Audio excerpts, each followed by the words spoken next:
نحمده الحمد لله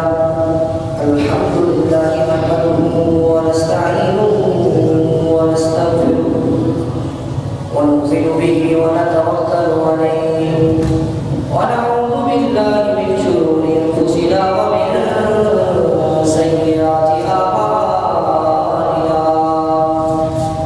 من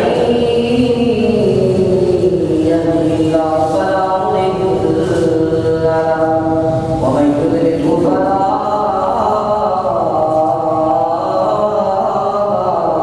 هادي له واشهد ان لا اله الا الله وحده لا شريك له واشهد ان محمدا عبده ورسوله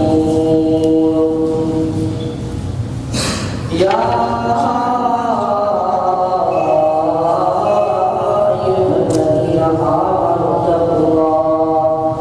اتقوا الله حق تقاته ولا تموتن الا وانتم مسلمون يا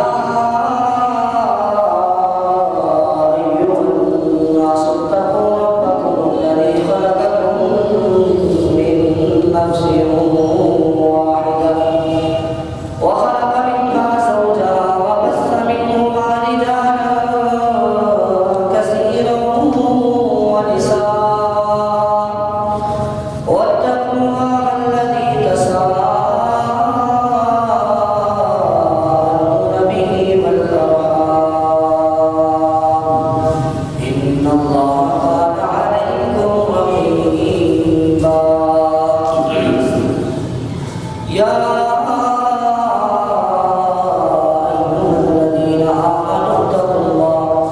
اتقوا الله وقولوا قولا سديدا يصلح لكم اعمالكم ويغفر لكم ذنوبكم ومن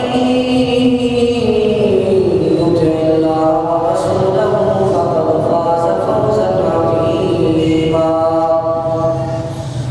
اللهم صل على محمد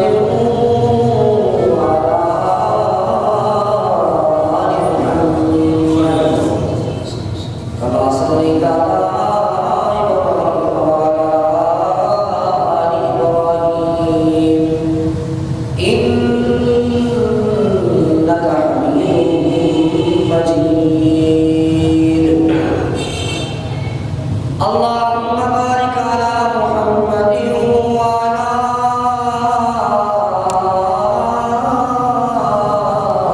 آل محمد كما باركت على إبراهيم وعلى آل إبراهيم إنك حميد مجيد أما بعد فإن خير الحديث كتاب الله وخير الهدي هدي محمد وشر الأمور محدثاتها وكل محدثة بدعة وكل بدعة ضلالة وكل ضلالة في النار أعوذ بالله السميع العليم من الشيطان الرجيم بسم الله الرحمن الرحيم وما آتاكم الرسول فخذوه وما نهاكم عنه فانتهوا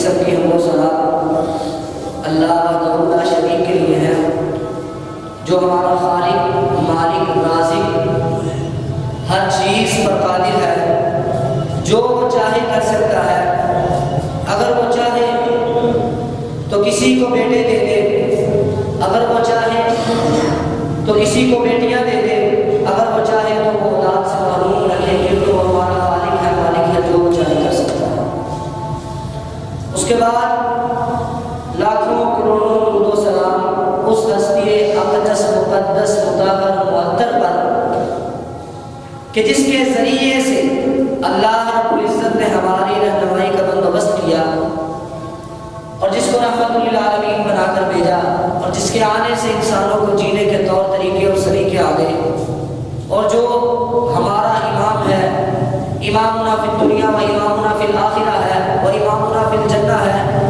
امام الانبیاء امام المرسلین ہے، اور جس کا نام نامی اس میں کرامی جناب محمد رسول اللہ صلی اللہ علیہ وسلم ہے۔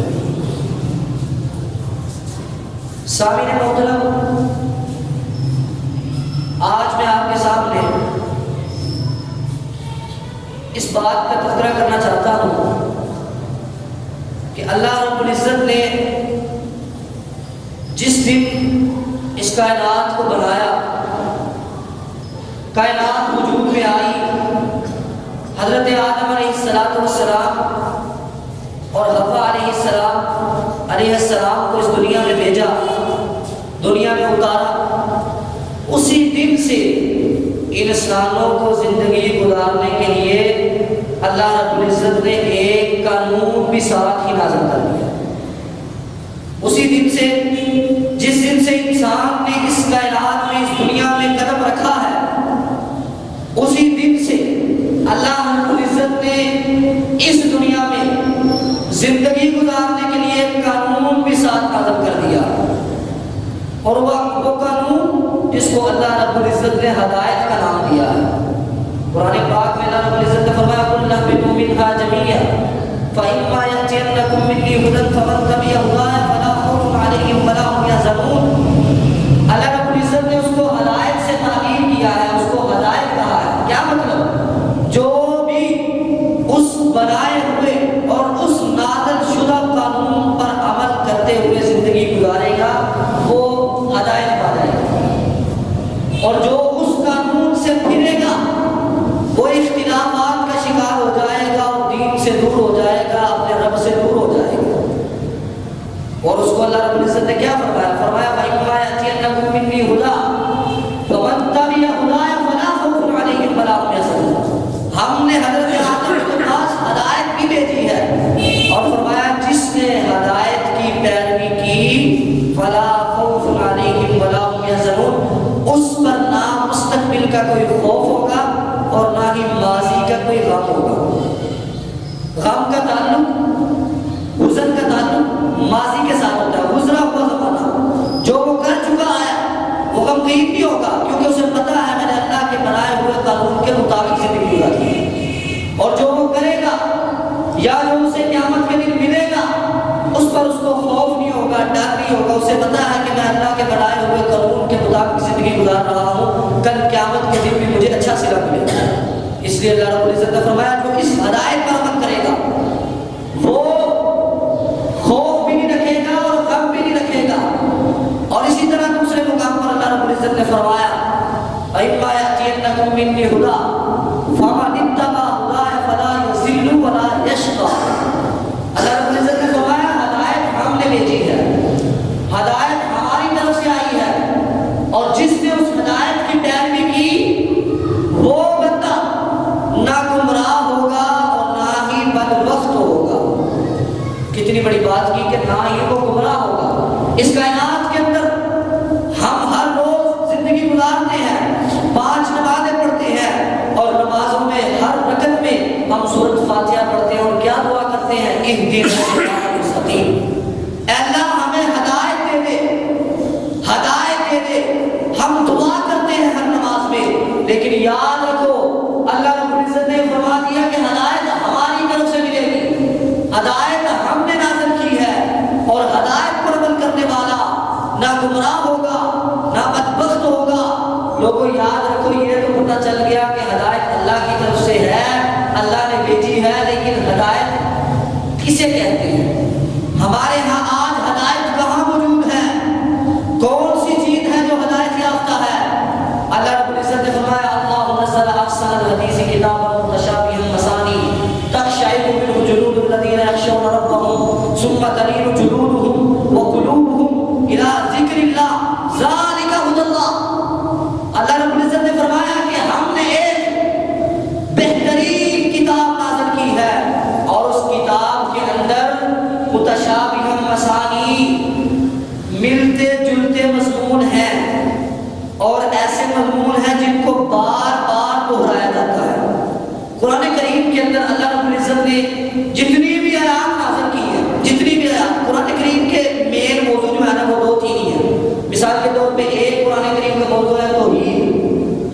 توحید کو بیان کرنا، ایک موضوع ہے قرآن کریم کا سابقہ انبیاء کے واقعات بیان کرنا، ایک موضوع ہے جزا و سزا جہنم اور جنت کے بعد جو ہے نا وہ سنگینیاں اور جنت کی جو ہے وہ ثمرات اور جنت کے پھل ان کا تذکرہ کرنا، جنت کی نعمتوں کا تذکرہ کرنا، یہ قرآن کریم کے مین موضوع ہے۔ لیکن یہ بات یاد رکھو، قرآن کریم ایسی کتاب ہے اللہ رب العزت نے فرمایا بار بار دہرائے جاتے ہیں مضمون، اور وہ کون سے ہیں؟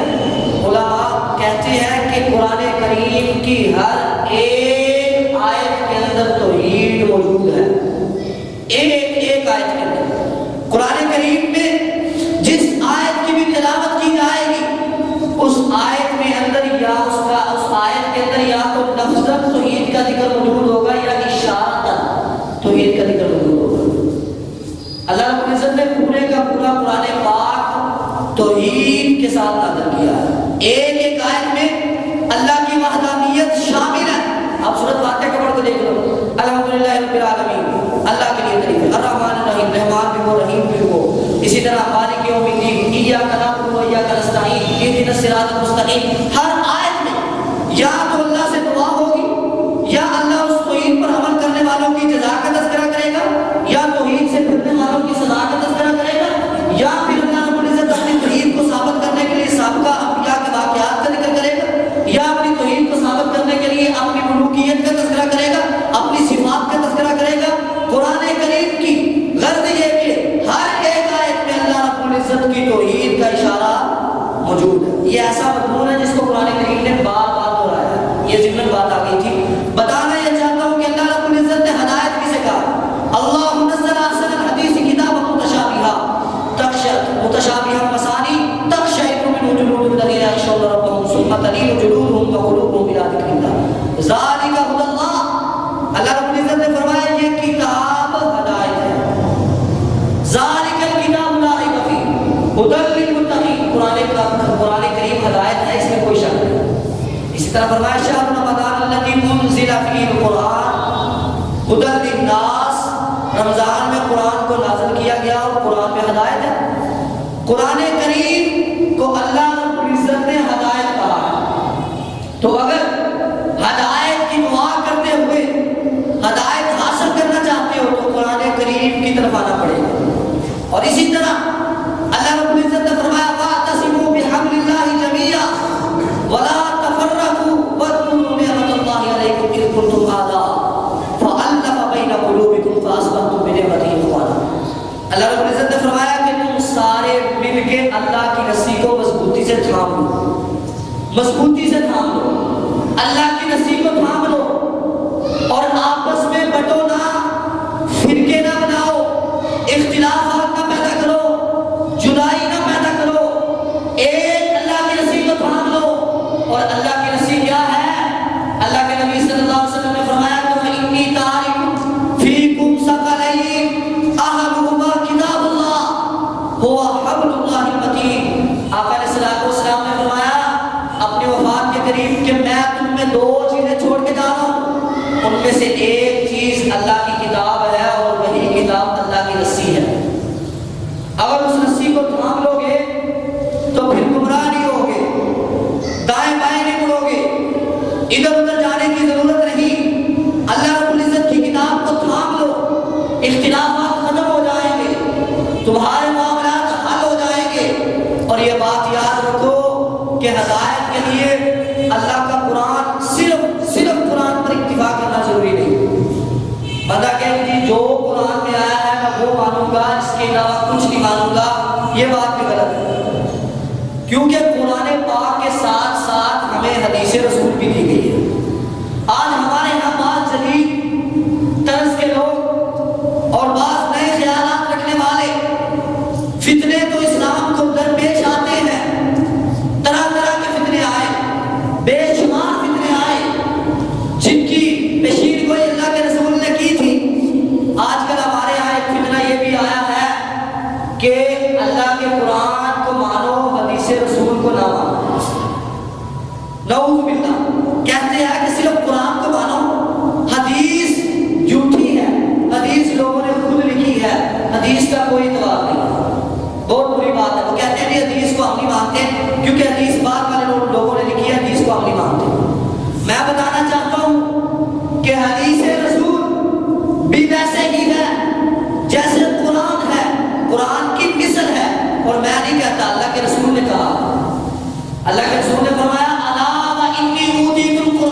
میں بھی لکھی گئی ہے۔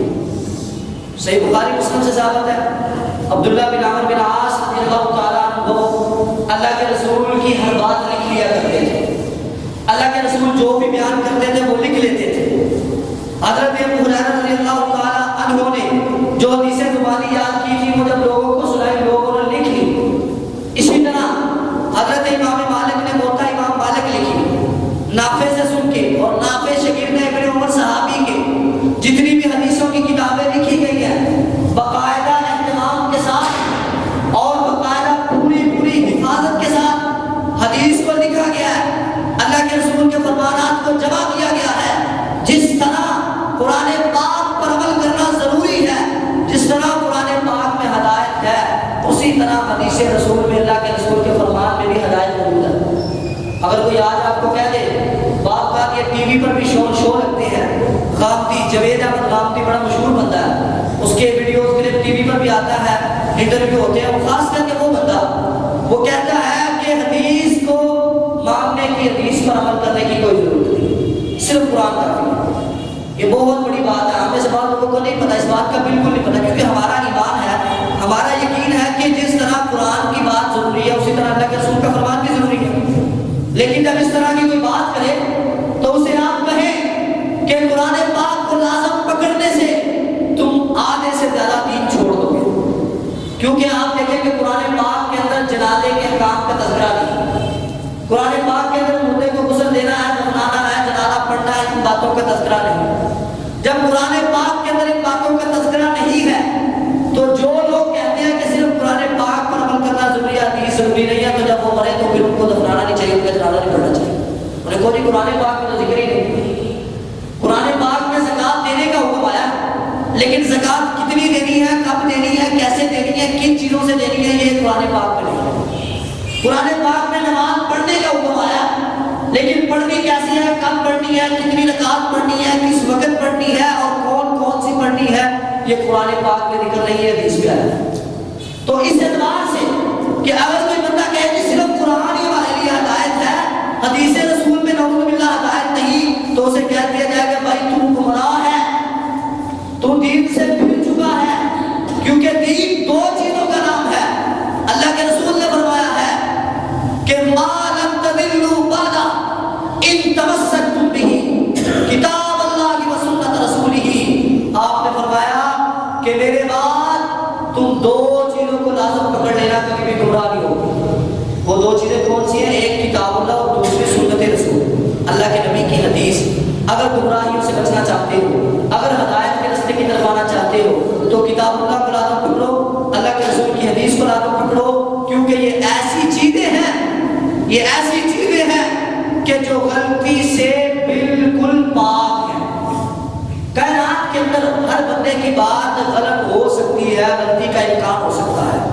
کوئی بھی بندہ بات کرتا ہے، چاہے بڑے سے بڑا مفتی کیوں نہ ہو، بڑے سے بڑا امام کیوں نہ ہو، وہ بات کرتا ہے، اس کی بات کا غلط ہونے، اس کی بات میں غلطی کا امکان موجود ہوتا ہے، غلط ہو سکتی ہے، اس کی بات کو رد کیا جا سکتا ہے، لیکن یہ بات یاد رکھو، ہمارے لیے گمراہی سے بچنے کے لیے کتاب و سنت کو لازم پکڑنا ضروری ہے، کیونکہ کتاب و سنت ایسی چیزیں ہیں کہ جن کے اندر کوئی غلطی نہیں، محفوظ ہے۔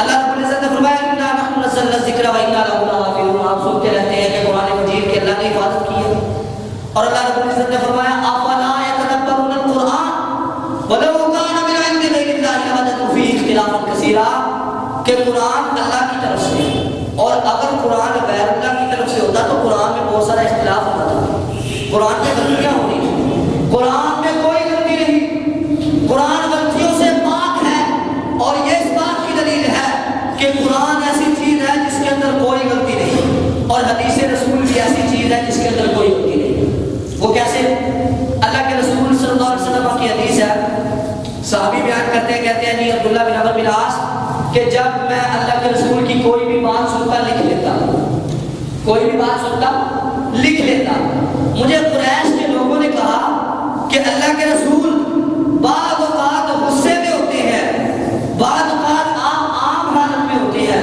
جب آپ غصے میں ہوتے ہیں تو کوئی ایسی بات آپ کے منہ سے نکل جاتی ہے غصے کی حالت میں، وہ تم نہ لکھا کرو، غصے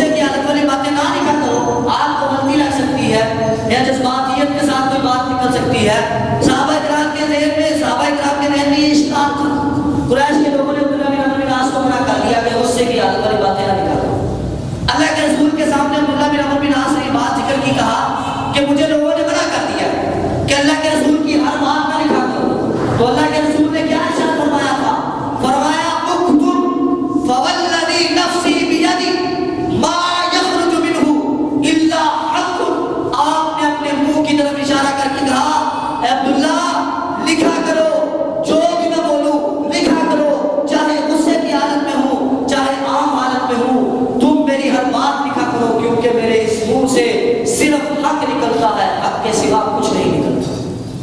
تو اللہ کے رسول کی ہر بات ٹھیک ہے، درست ہے، غلطی سے پاک ہے۔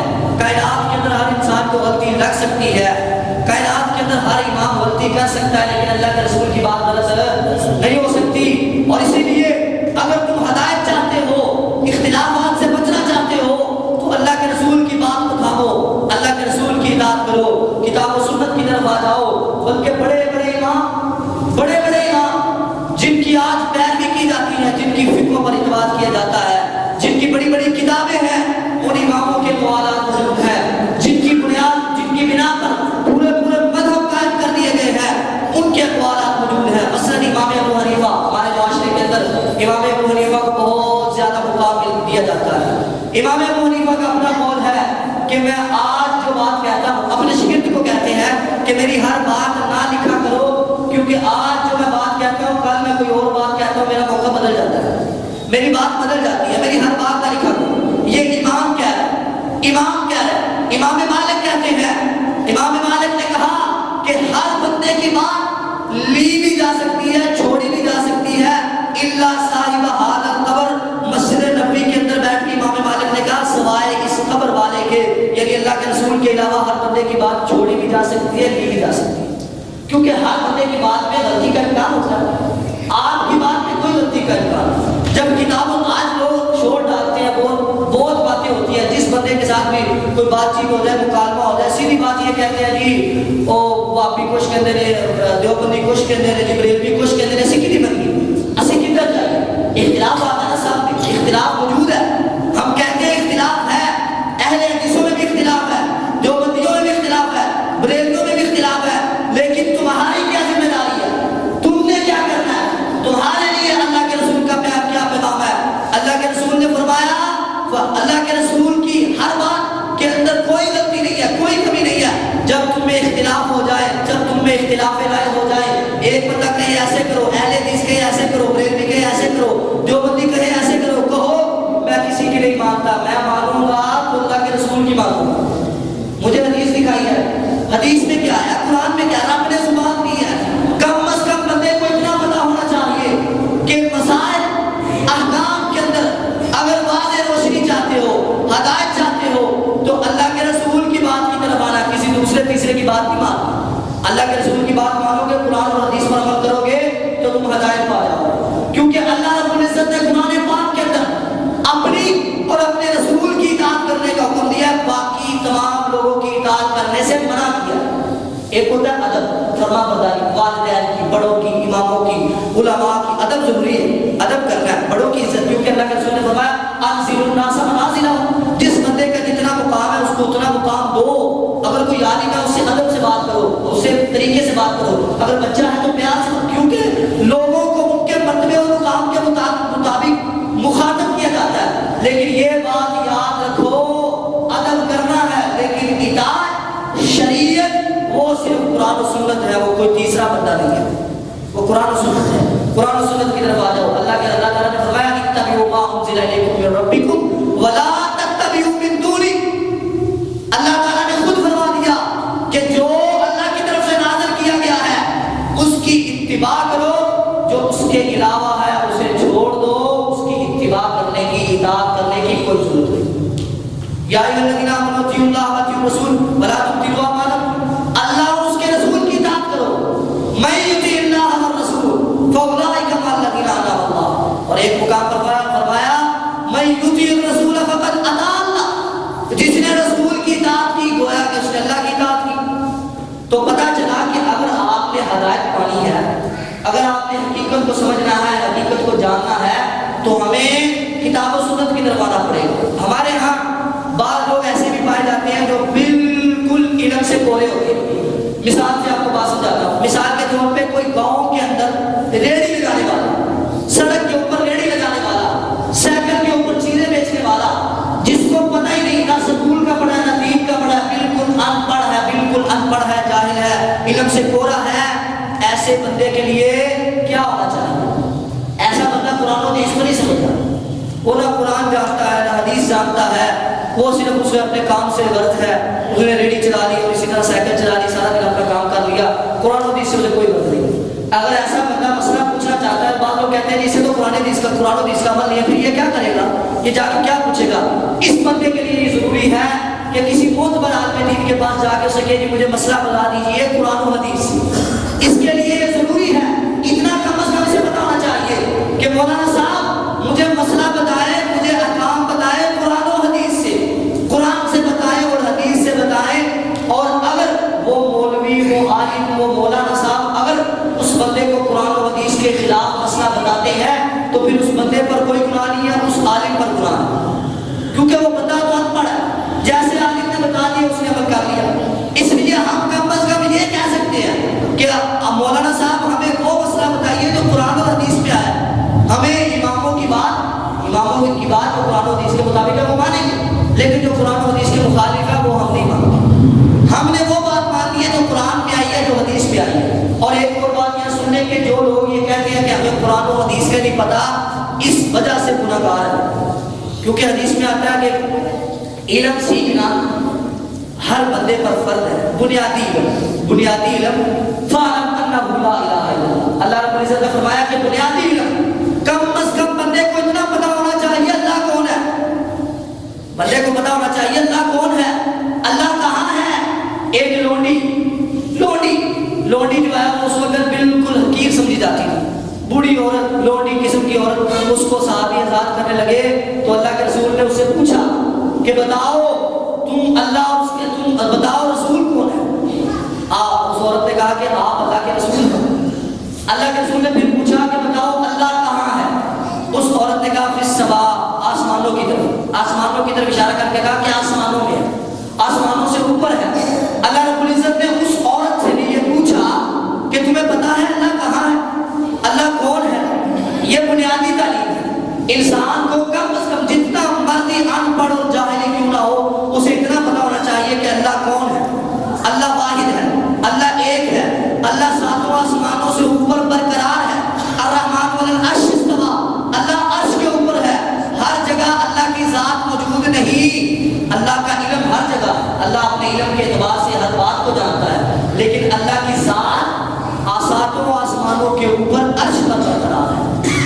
ہمارے معاشرے میں یہ بھی مبالغہ ڈالا جاتا ہے کہ اللہ کی ذات ہر جگہ موجود ہے. یہ بات بالکل غلط ہے، قرآن و حدیث کے خلاف ہے. جبکہ بعض طور پر قرآن پاک میں آگے کیا الرحمن علی العرش استوى، رحمان عرش کے اوپر ہے. بندے کو اتنا پتا ہونا چاہیے اللہ ایک ہے، اللہ واحد ہے. اللہ نے جو ہے وہ انبیاء پر وحی بھیجی ہے، اللہ کی عبادت کرنی ہے، اللہ کے ساتھ کسی کو شریک نہیں ٹھہرانا. یہ ہر بندے کو پتا ہونا چاہیے، یہ لازم اور ضروری ہے. جو بندہ یہ بھی نہیں سیکھتا وہ گناہ گار ہے. اور دوسری بات، نماز پڑھنے کا طریقہ، روزہ رکھنے کا طریقہ اور اخلاق اچھا، اور اسی طرح جو بنیادی حقوق ہے وہ ہر بندے کو پتا ہونے چاہیے، جتنا مرضی ان پڑھ کیوں نہ ہو. اگر یہ بھی نہیں پتا تو وہ بندہ گناہ گار ہے، کیونکہ اس پر سیکھنا فرض ہے. دنیا میں جہالت کے لیے نہیں آئے، بلکہ اللہ رب العزت نے تو کہا ہے کہ جانو، علم حاصل کرو، تعلیم حاصل کرو، سیکھو، اللہ کے بارے میں سیکھو، قرآن کے بارے میں سیکھو، حدیث کے بارے میں سیکھو، تاکہ تمہیں پتہ چلے کہ ہدایت کیا ہے، اصل بات کیا ہے. ادھر ادھر جانے کی ضرورت نہیں. جب اللہ کے رسول کی حدیث آ جائے تو پھر کسی کی بات کی کوئی اہمیت نہیں ہے. اللہ کے رسول کی حدیث آ جائے کسی کی بات کی کوئی اہمیت نہیں ہے. میں مشہور حدیث سے استدلال کیا کرتا ہوں. سنن دارمی کے اندر ایک روایت موجود ہے، آپ نے بھی سنی ہے، مشہور روایت ہے کہ دو فرشتے آ گئے اللہ کے رسول کا وزن تولنے کے لیے. فرشتہ ایک آسمان کی طرف کھڑا ہو گیا، نیچے کھڑا ہو گیا. انہوں نے میزان قائم کیا، ایک پلڑے میں اللہ کے رسول کو رکھ دیا، دوسرے پلڑے میں ایک بندے کو رکھا. اللہ کے رسول کا پلڑا بھاری تھا، دوسرے پلڑے میں 10 آدمیوں کو رکھا. اللہ کے رسول کا پلڑا پھر بھی زمین کے ساتھ لگا رہا. دوسرے پلڑے میں 100 کو رکھا، 1000 کو رکھا، 10,000 کو رکھا، لیکن پھر بھی اللہ کے رسول کا پلڑا بھاری رہا، وزن زیادہ رہا. آپ اکیلے ہیں، دوسری طرف اتنی خلقت ہے لیکن پھر بھی آپ کا پلڑا بھاری ہے. ایک فرشتے نے دوسرے سے کہا کہ رہنے دو، وزن نہ کرو، کیونکہ ہمیں پتہ لگ گیا ہے کہ اگر دوسرے پلڑے میں قیامت تک آنے والی ساری کی ساری مخلوق کو بھی رکھ دیا جائے تو اس نبی کا پلڑا پھر بھی بھاری رہے گا. تو کیا پتہ چلتا ہے اس حدیث میں؟ کیا پتہ چلتا ہے؟ اس حدیث سے ہمیں پتہ چلتا ہے کہ اگر ایک پلڑے میں رسول اللہ کی ذات ہو، رسول اللہ کی ذات ہو، دوسرے پلڑے میں پوری کائنات ہو، پوری انسانیت ہو، آپ کا پلڑا سب سے بھاری ہے۔ اور یہ بات یاد رکھو، جب ایک پلڑے میں آپ کی ذات آ جائے، دوسرے پلڑے میں آپ کی جو ہے نا ساری کائنات آ جائے، آپ کا پلڑا بھاری ہوگا۔ اسی طرح ایک پلڑے میں آپ کی بات آ جائے، دوسرے پلڑے میں ساری کائنات کے اماموں کی قولوں کی، اماموں کے قول، مفتیوں کے فتوے، پیروں کی باتیں، بزرگوں کی باتیں، ولیوں کی باتیں آ جائے، نبی علیہ الصلوۃ والسلام کی ایک حدیث آ جائے، آپ کی ایک حدیث کی وجہ سے ان ساری باتوں کو ٹکرا دیا جائے، رد کر دیا جائے۔ کیوں؟ کیونکہ آپ کی ذات جس طرح اعلیٰ ہے، پوری کائنات اس کا مقابلہ نہیں کر سکتی، اسی طرح آپ کی بات بھی اعلیٰ ہے۔ ایک پلڑے میں حدیث آ جائے، دوسرے پلڑے میں اماموں کے قول، مفتیوں کے فتوے، برادری کے رسم و رواج، اپنی شادیوں کے رواج، اپنے رہن سہن کے طریقے جو اسلام کے مخالف ہیں، وہ سارے کے سارے رد کر دیے جائیں گے، حدیث پر عمل کیا جائے گا۔ ہدایت چاہتے ہو، اگر ہدایت چاہتے ہو، ہر نماز میں ہم ہدایت کی دعا کرتے ہیں، تو یہ کرنا پڑے گا، اس پر عمل کرنا پڑے گا۔ ہمیں جب حدیث آ جائے، دوسری طرف جانے کی ضرورت نہیں۔ اللہ کے رسول کا فرمان سمعنا و اطعنا کب کرنا ہے ہم نے؟ استقامت کس کو کہتے ہیں؟ استقامت اسی کو کہتے ہیں کہ اللہ کے رسول کا فرمان آ جائے، ایک طرف آپ اکیلے کھڑے ہو، دوسری طرف پوری برادری کھڑی ہو، پورا گاؤں کھڑا ہو، پورا شہر کھڑا ہو، ساری دنیا ہی کیوں نہ کھڑی ہو، آپ نے کہنا ہے کہ میرے پاس اللہ کے رسول کی حدیث ہے، میں نے اس حدیث پر عمل کرنا ہے، تم جاؤ جدھر مرضی جاؤ، مجھے کوئی فکر نہیں۔ آپ نے اللہ کے رسول کی حدیث پر عمل کرنا ہے اگر آپ ہدایت چاہتے ہیں، کیونکہ آج کا دور ایسا ہے، فتنے ایسے ہیں کہ حدیث کے ساتھ ساتھ بہت ساری ایسی چیزوں کو شامل کر دیا گیا ہے جس کی وجہ سے بندہ گمراہ ہو جاتا ہے۔ بہت ساری ایسی باتیں دین میں شامل کر دی گئی ہیں کہ جن کی وجہ سے لوگ صراط مستقیم سے پھر جاتے ہیں۔ بلکہ حضرت عبداللہ بن مسعود رضی اللہ عنہ کی حدیث موجود ہے، وہ بیان کرتے ہیں کہ اللہ کے رسول نے ایک دفعہ ایک لکیر کھینچی، سیدھی لکیر کھینچی آپ نے ایسے مٹی کے اوپر، پھر اس کے دائیں بائیں کچھ لکیریں کھینچی، لکیریں کھینچ کے حضرت عبداللہ بن مسعود کو مخاطب کر کے کہا ھذا صراط مستقیم۔ اللہ کے رسول نے فرمایا جو ایک لکیر سیدھی ہے نا، یہ صراط مستقیم ہے، اور یہ دائیں بائیں جو میں نے لکیریں کھینچی ہیں نا، یہ شیطان کے رستے ہیں، اور ہر لکیر کے سرے پر، ہر رستے پر شیطان بیٹھا ہے اور لوگوں کو بلا رہا ہے، یدعو، لوگوں کو دعوت دے رہا ہے کہ ادھر آؤ، ادھر آؤ، برادری کے رسم و رواج پر عمل کرو، اسلام کی مخالف جو ہے وہ چیزوں ان پر عمل کرو، قرآن و سنت کو چھوڑ دو۔ جو لکیر درمیان والی ہے آج ہم اس سے ہٹ چکے ہیں۔ درمیان والی لکیر کیا ہے؟ ہدایت والی، کتاب و سنت والی۔ جو دائیں بائیں لکیریں ہیں وہ کون سی ہیں؟ گمراہی، شیطانوں کی۔ آج ہمارے معاشرے کے اندر نظر دوڑائی جائے، وقت قلیلہ بات کو ختم کرتا ہوں، ہمارے معاشرے میں اگر دیکھا جائے تو ہم اس لکیر سے ہٹ چکے ہیں، دائیں بائیں جو ہے وہ مڑ چکے ہیں۔ ہمیں شریعت کا مزاج سمجھنا چاہیے، شریعت کی ہر بات سمجھنی چاہیے۔ جب ہم کسی چیز پر عمل کریں تو ہمیں کم از کم یہ پہلے جان لینا چاہیے کہ یہ کتاب و سنت میں، قرآن و سنت میں ہے بھی ہے، کتاب و سنت میں موجود بھی ہے کہ نہیں۔ ہم جب سیب لینے جاتے ہیں، بازار سے کوئی چیز لینے جاتے ہیں، ریڈی والے کے پاس کھڑے ہیں، کوئی جاہل سے جاہل ہی کیوں نہ ہو، ان پڑھ سے ان پڑھ کیوں ہی نہ ہو، جب وہ کوئی چیز خریدے گا، سیب پکڑے گا، ایک ایک سیب چیک کرے گا، پھر شاپر میں ڈالے گا۔ یہ دنیا کے معاملات ہے نا، ایک ایک چیز چیک کرے گا پھر خریدے گا۔ اگر ہم دنیا کے معاملات میں ایسا کر سکتے ہیں تو دین کے معاملے میں کیوں نہیں کر سکتے؟ اگر ہمیں کہے کوئی کہ بھائی ایسا کرنا ثواب کا کام ہے، اگر آپ کے ذہن میں حدیث ہے یا وہ آپ کو حدیث سناتا ہے پھر تو ٹھیک ہے، لیکن اگر آپ کو حدیث نہیں سناتا، اپنی طرف سے کہہ دیتا بھائی ایسا کرنے سے اتنا ثواب ہے، ایسا کرنے سے یہ ہوتا ہے، ایسا کرنے سے یہ ہوتا ہے، آپ اسے کہیں باجی کہ مجھے بتاؤ کہ حدیث ہے اس بارے میں، قرآن کی آیت ہے اس بارے میں، کیونکہ دین کے معاملات وہی ہوں گے جو قرآن اور حدیث میں آئے ہیں۔ قرآن اور حدیث کے علاوہ ہم بھی سمجھتے کسی کو، قرآن اور حدیث اصل ہے، اور قرآن اور حدیث کے علاوہ باقی رستے جو قرآن اور حدیث کے مخالف ہیں وہ صراط مستقیم نہیں ہو سکتے۔ اہدنا الصراط المستقیم اگر چاہتے ہو تو قرآن اور حدیث کو ماننا پڑے گا، کیونکہ اللہ کے رسول نے فرما دیا تھا کہ اس قرآن اور حدیث کو اگر تھام لو گے تو تم کبھی بھی گمراہ نہیں ہوگے۔ ہمارے ہاں آج یہ کہا جاتا ہے، جس طرح میں نے آگے بات کی ہے کہ فلاں امام نے یہ کہا، فلاں نے یہ کہا، ہم کس کی بات مانے؟ بریلوی یہ کہتے ہیں، دیوبندی یہ کہتے ہیں۔ ان لوگوں کی باتوں کا جواب اللہ نے دیا ہے۔ اللہ نے قرآن پاک میں یہ فرما دیا فَإِن تَنَازَعْتُمْ فِي شَيْءٍ فَرُدُّوهُ إِلَى اللَّهِ وَالرَّسُولِ۔ اگر تمہیں کسی چیز میں اختلاف نظر آتا ہے، اگر تمہیں کسی چیز میں یہ پتہ چلتا ہے کہ اہل حدیث یہ کہتے ہیں، دیوبندی یہ کہتے ہیں، بریلوی یہ کہتے ہیں، یہ بات یاد رکھو، تم نے کس کی بات ماننی ہے؟ تم نے اس وقت اللہ اور اس کے رسول کی بات ماننی ہے۔ تم ان سے پوچھو بھائی تم یہ کہتے ہو اس کے بارے میں کوئی حدیث ہے تو قرآن کی آیت ہے؟ جو بندہ تمہیں حدیث اور قرآن کی آیت بتائے تم نے اس کی بات ماننی ہے۔ تم نے بڑے بزرگوں کی باتیں اور ولیوں کی باتیں نہیں ماننی۔ ہم ان کا ادب کرتے ہیں، بعض لوگ یہ کہتے ہیں جی بڑے بزرگوں کی باتوں پر رد کرتے ہیں، ان کی توہین کرتے ہیں۔ ہم نہیں کہتے، ہم کہتے ہیں کہ بزرگوں کا ادب ہے، ولیوں کا ادب ہے، اماموں کا ادب ہے، ہم انہیں احترام کے ساتھ پکارتے ہیں، ان کا نام لیتے ہیں، رحمت اللہ علیہ کہتے ہیں، ہمارے ان کا ادب کرتے ہیں۔ لیکن یہ بات یاد رکھو جب دین کا معاملہ ہوگا تو پھر ہم یہ کہیں گے کہ دین وہی ہے جو قرآن میں ہے، جو حدیث میں ہے۔ تیسری چیز کو ہم دین نہیں مان سکتے، تیسری چیز دین نہیں بن سکتی۔ اس لیے اگر آج ہم ہدایت چاہتے ہیں، اگر ہم چاہتے ہیں کہ ہم سیدھے راستے پر آ جائیں، ہم اختلافات سے نکل جائیں۔ یہ دور ایسا ہے کہ لوگوں نے فتنوں کی پرواہ کر دی ہے، فتنے اتنے ہیں کہ ہم گلی کے اندر جائیں، اور بات میں نے پہلے بھی ایک دفعہ ذکر کیا تھا کہ ہمارے معاشرے کے اندر کچھ ایسے کام ہیں، کچھ ایسے کام ہیں کہ جن پر اتنی کثرت سے عمل کیا جاتا ہے کہ لوگ سمجھتے ہیں شاید یہ دین کا حصہ ہے، لوگ سمجھتے ہیں شاید یہ عبادت ہے، لوگ سمجھتے ہیں کہ شاید اللہ کے نبی نے اس کا حکم دیا ہے۔ ہمارے وہاں بہت سارے ایسے معاملات ہیں، ہمیں خدا را بہت احتیاط سے، بہت سمجھ کر، سوچ سمجھ کر قدم رکھنا چاہیے۔ ایسے معاشرے کے اندر جب فتنے ہیں دین کے معاملے کے اندر، لوگوں نے عبادات کے اندر ایسی چیزوں کو شامل کر دیا ہے کہ جن کا عبادات سے کوئی تعلق نہیں۔ لوگوں نے معاملات کے اندر ایسی چیزوں کو شامل کر دیا کہ جن کا معاملات سے کوئی تعلق نہیں۔ اگر آپ کوئی معاملہ دیکھیں، کوئی عبادت دیکھیں جو آپ کو نہیں لگے کہ پہلے ایسے نہیں دیکھی، یہ کیا کرتے ہیں، آپ کم از کم یہ پوچھ لیں بھائی جان اس بارے میں کوئی حدیث ہے، کوئی قرآن کی آیت ہے؟ اللہ نے ہم کو زبان دی ہے، اللہ نے ہمیں سمجھ بوجھ دی ہے، سوچ دی ہے، فکر دی ہے۔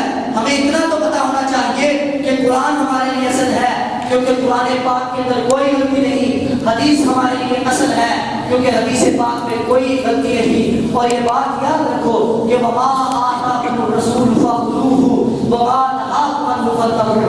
اللہ رب العزت نے فرما دیا کہ جو رسول تمہیں دے دے اسے لے لو، اور جس سے رسول منع کر دے اسے چھوڑ دو۔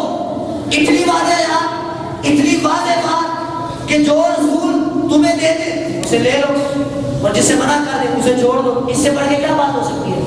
اس کا مطلب یہ ہوا کہ قرآن پاک سے یہ ثابت ہے کہ اللہ کے رسول کی حدیث پر بھی ویسے عمل کیا جائے گا جیسے قرآن پاک پر عمل کیا جائے گا۔ حضرت عبداللہ بن مسعود کے بارے میں غالباً آتا ہے، ایک عورت نے ان سے مسئلہ پوچھا کہ یہ جو گوندنے گدوانے والی عورتیں ہوتی ہیں، ہمارے یہاں یہ گوندنا جسم کو گوندنا، جس طرح لوگ ٹیٹو نہیں بنواتے، ہمارے بعض نوجوان ٹیٹو بنوا لیتے ہیں، ٹیٹو بنانا غلط ہے۔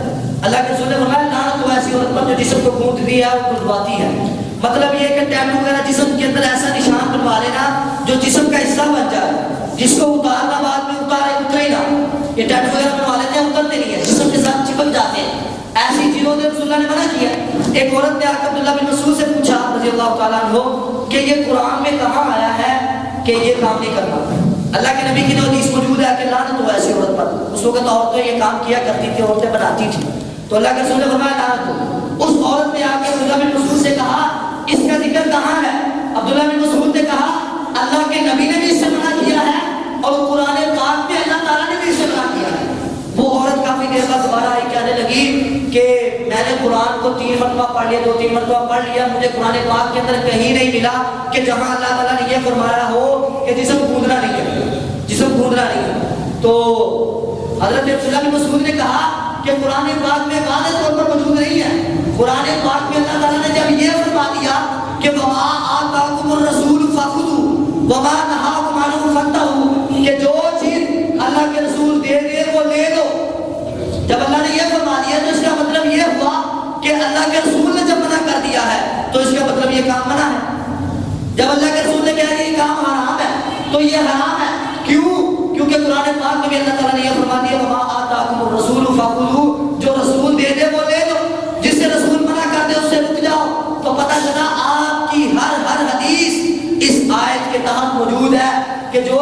بیان کریں گے ہمارے لیے وہی حجت ہے، وہی دلیل ہے، اس پر عمل کرنا فرض ہے۔ جو رسول جسے منع کر دے اس پر ہم رک جائیں گے، اور اس کے علاوہ ہر چیز جو ہے وہ ہم چھوڑ سکتے ہیں، برادری کی باتیں، رسم و رواج، ہر چیز، کیونکہ اللہ تعالیٰ نے، اللہ کے نبی صلی اللہ علیہ وسلم نے فرمایا لا طاعۃ لمخلوق فی معصیۃ الخالق، جہاں خالق کی بات آ جائے وہاں مخلوق کی بات نہیں مانی جائے گی، جہاں خالق کی بات ماننے میں نافرمانی ہو وہاں مخلوق کی بات نہیں مانی جائے گی۔ یہ اصول ہمارے پاس موجود ہے کہ برادری کی کوئی ایسی رسم ہو، شادی کے اندر کوئی ایسا رواج ہو جس سے اللہ کی نافرمانی ہوتی ہو تو وہ ہم نہیں کریں گے، کیونکہ اللہ کے رسول نے اسے منع کر دیا۔ اس سے میں اللہ سے دعا کرتا ہوں، میں ہر جمعے میں یہ دعا کرتا ہوں، اور اس دفعہ بھی میرا موضوع بھی یہی تھا، اگلے جمعے میں انشاءاللہ اسی پر بات کریں گے۔ اللہ سے دعا کرتا ہوں کہ اللہ تعالیٰ ہمیں کتاب و سنت کو صحیح طریقے سے سمجھنے کی توفیق عطا فرمائے، اور اللہ سے دعا کریں کہ اللہ تعالیٰ ہمیں کتاب و سنت پر عمل کرنے کی توفیق عطا فرمائے، اللہ تعالیٰ ہمیں صراط مستقیم پر گامزن